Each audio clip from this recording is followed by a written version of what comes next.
Thank you. Okay, guys, let's start. So today we are going to talk about API changes and how to make them fast and safely. And we have no time, so I'm going to speak quickly. So please stay with me. And by the way, about me, I'm Yelena. I'm many years at Wix, and to be more specific, at stores. But now I'm moving to Nile, so see you there.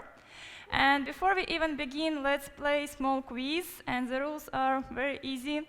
I'm showing you API change, not SPI, it's a different world. So API change, and if you believe that it is breaking in any way, please raise your hand. And you know, physical activity is good for your health, so maybe it will be the most helpful part of my presentation, but I really hope no.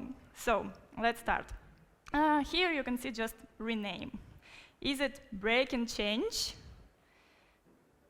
Okay, I expect more hands, but yeah, it is breaking change. Next one, I don't know how good you can see it, but it's actually removing mean size validation from the array. No hands, amazing, it is not breaking change. What about adding a read-only field? Like we had a price, and now we're adding formatted price. Breaking? No, great. And what about writable field, like this? Is this one is breaking? Okay, guys, it is because it has this validation, okay? Is this decimal value validation? It is not obvious, but it is breaking change because it means that if your client doesn't provide this field because it didn't exist before, so we consider it as empty string, and empty string is not valid decimal value, so it is breaking change, which, yeah, not really expected, but it is what it is. Okay, easier one. We're changing type from string to integer. Is this one is breaking? Yes, great. And what if we change string to string value, which is actually optional string? Is this one is breaking? Okay, not that easy. Good, because it depends. It depends on your client. So if your client is gRPC, then it is compile time break and change. But if your client REST, then it's okay. So this is the first lesson learned. Know your clients, because depending on that, what you're doing can be breaking or not. And this was the last question in our quiz, but if you want to know more about backward compatibility, we have IAP, and also if you want to know about versioning, which is actually the recommended way to handle breaking changes in your API, which is just add new version of your method or entire service. But we are not going to talk about this today, because you know sometimes it is overkill, especially if you're in development, so you didn't even release previous version, so you definitely don't want to introduce a new one. And also breaking things in place is much funnier, you know. I'm kidding, because I promised you safe changes. But nevertheless, let's think when we can really event versioning. And either, like, we need few conditions. First, you know your clients, as we just told, and also you are able to migrate them. So if you have your API exposed to Velo, then you don't really have a way to migrate them, and then probably versioning is the way to go. But if you're in development or you're in production, but you don't have Velo, you have somebody who you can migrate, then let's talk about it. And now our agenda, because before it was just a warm-up. So we will see some examples, then we will see some other pitfalls. We will try to compile it into an algorithm or a playbook, how to maintain such changes, and finally we will see conclusions. So let's start from examples. And before we start, few disclaimers. Like first, proto examples here will be not 100% accurate, so they don't have comments, which you know must for every field in your API, and also they don't have some deprecation annotations and such other things. So we try to keep them small and focused on the issue. So don't take them too serious. And also, what I'm going to show you was done in development, but don't leave just yet if you already released all your APIs, because we are going to talk about production as well. So first example, rename optional field. First time, we did rename of optional field like this. And as I said, it was in development. So we know that it is break and change, but we are not stupid. We had a plan. okay? And the plan actually was that we push this change to master from server side.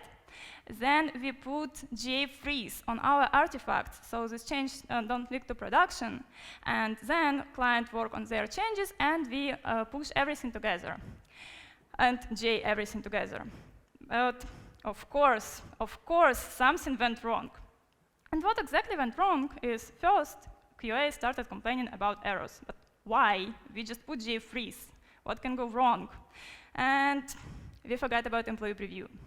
Okay, so good, we removed employee preview, and then our clients couldn't get our changes because Ambassador ignores breaking changes. Okay, this is one important thing to know for you, that this kind of change doesn't get to Ambassador, which your client needs, automatically. You need to find a person who will do it manually for you to get it on production. So, okay, we did it. Then, of course, client changes took more time than we expected because of tests, some unpredictable places, and so on. And then everybody was ready to GA, and we got in company GA freeze. So, eventually, with this very small change, we got stuck in GA freeze for our service artifact for a week, for very actively developed project, which we couldn't test anything on production, which was a huge pain, so don't do this. No quick wins, guys. Even in development, try to do things properly. And what is properly is actually just add field next to existing one, and then on right, try to take the new field, new value from it, if it exists, if it is provided, and if not, you can fall back to the old one, and on read, return both of them, so your client can use either new one or old one, whatever they prefer. So this is another lesson learned. Just turn your breaking change into non-breaking, and then you're good to go with it. Next example, renaming non-optional field. So this is how we just renamed optional one. So we thought that, okay, let's do the same. And we already know from quiz that this is a breaking change. So because of this validation, so what instead we could do is actually remove validation from the old field, add the new one without validation, and again, check what is empty, what is not empty, and take that one. But you might ask yourself or me, is it even safe to remove validations? And the answer, of course, no, and Flint will warn you about it. But if you are in development, then it might work. Then it might be the easiest way to go. But because in development, you know your clients, if something's wrong, you can check it, you can fix it fast, so it might be fine. But for productions, you definitely want safer solutions. And one of them is to add at least code validation instead of proto validation, which you just removed. But then you have custom code, which you don't like to have, which you don't like to maintain. And the more important, you have custom error, which will be always different from the ones that you have from proto validations. And it will not be grouped with other proto validations. So kind of issue. So another solution that you have is to actually make this field optional. And later on, after migration, you can change it back. But for migration itself, if you make it optional, then you can have your validation, and then you're good, at least for REST, because it is not breaking changes, we just figure it out. But for gRPC, it actually means double migration. It means that they will need first to migrate to your new optional field, and then to your new non-optional field. So, trade-offs everywhere. And yeah, if your field was mandatory, then you need to check that at least one of them provided at least in your code. And another question is how to ensure smooth migration, because we all know, we're used to the fact that usually adding things is not breaking change, but here it was breaking, so yeah, the answer is obvious, write tests. And the minimum test suite that you should have is actually write into old field and read from both of them, and write into a new field and read from both of them. And when I tell write, I mean both create and update, because they check different cases, field masks and validations and so on. And when I tell read, I mean both get to make sure that you have this new field that you have both fields actually provided in response, and also query by your field, because this is something that we also tend to forget. So, write tests. Don't think that I will just add it fast into Proto, my client will start working on it, and I will cover everything with test later on. No, better do it from the beginning. Next example, making optional field conditional. And what it actually means to make a field conditional, it means that if you have some field in API and it's expensive, or you need to do some other calls, or for whatever reason you don't want to always return it, you might annotate it as conditional, which means that you will return it only if your client explicitly requested it in the request. And like how? In every request, get, create, update, whatever, you add in one more field, this type array of requested fields, where a requested field is enum with all requested fields that you support. So basically, if your client provides plain description here, then only in this case you return this plain description field in response. So you see, the name is the same, the type is the same, everything is the same. Seems like not breaking change, right?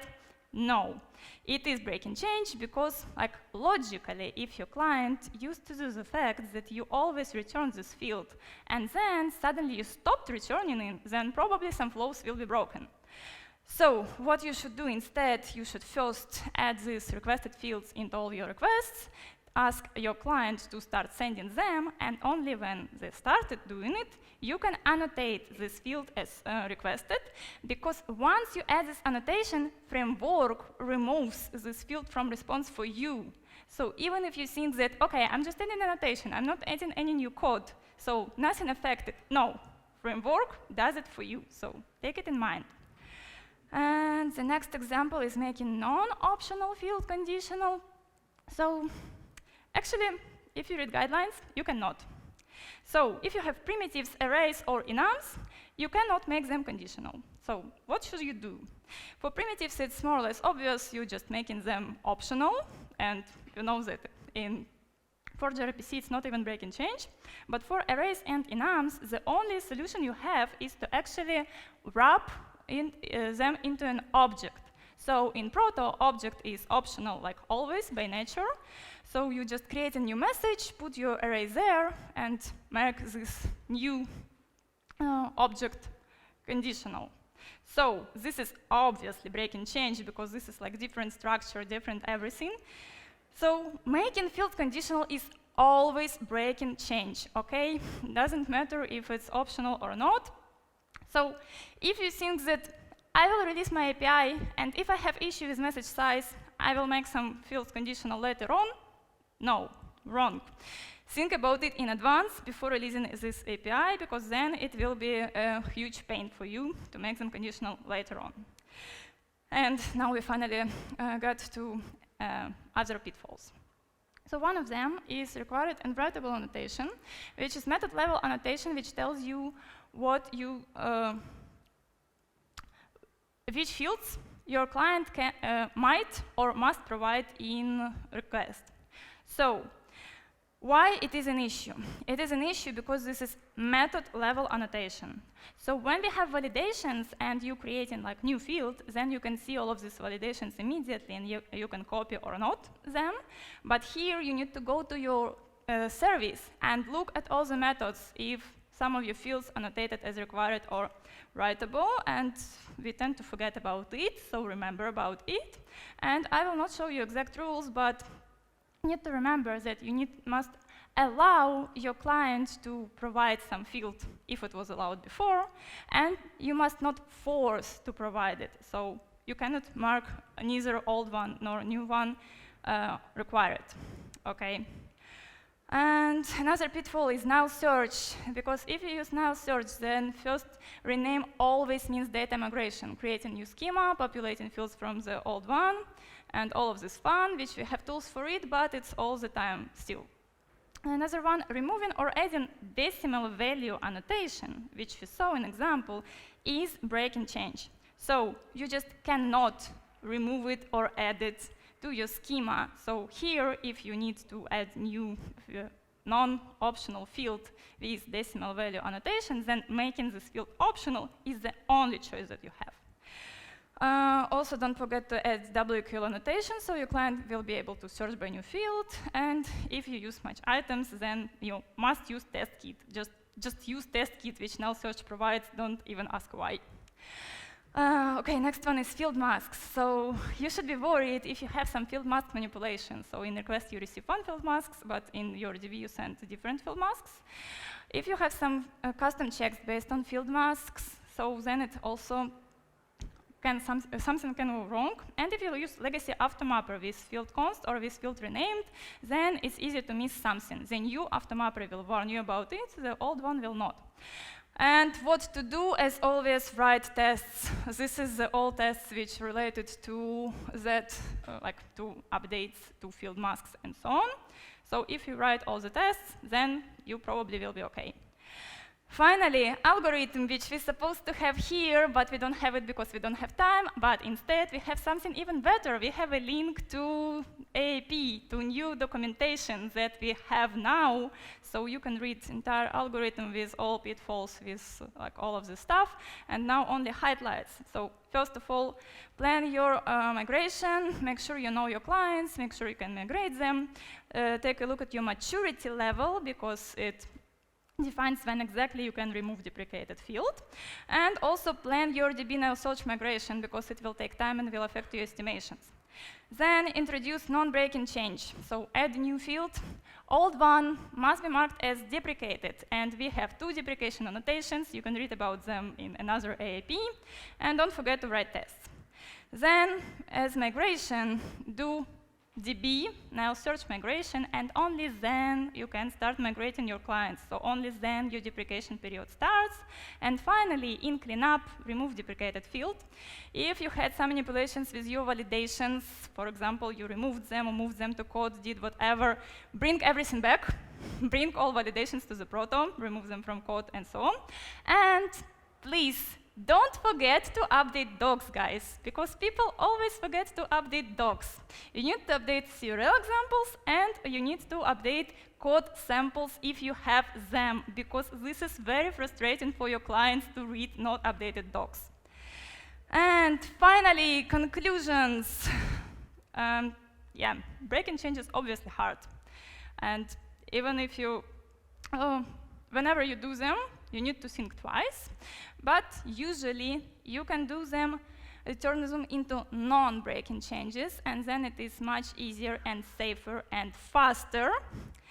And I didn't talk about it like here, but do the write a review as early as possible, preferably before every single line of code, because you might have some changes during development because you understand that your schema is not perfect. But most likely, most of the changes on renames and so on will come from your technical writer. So if you do it before implementing anything, before you have any client, then it will be much easier for you. Communicate your changes to client in advance as early as possible to be able to complete your entire migration as fast as possible. Don't try to cheat and stuck in deploy freeze for a week as we did, and write tests. And if you suffer, just share your pain. Create docs, create talks, and make other people suffer less. And also, if you really don't care about breaking your client, I'm sorry, this talk was not for you. You just spent 20 minutes of your life. But usually, we have QAs, demos, or we just want to be nice to our clients and don't break their builds. So in this case, you have docs now, and you have algorithm to follow. So that's all from my side. Thank you for your attention.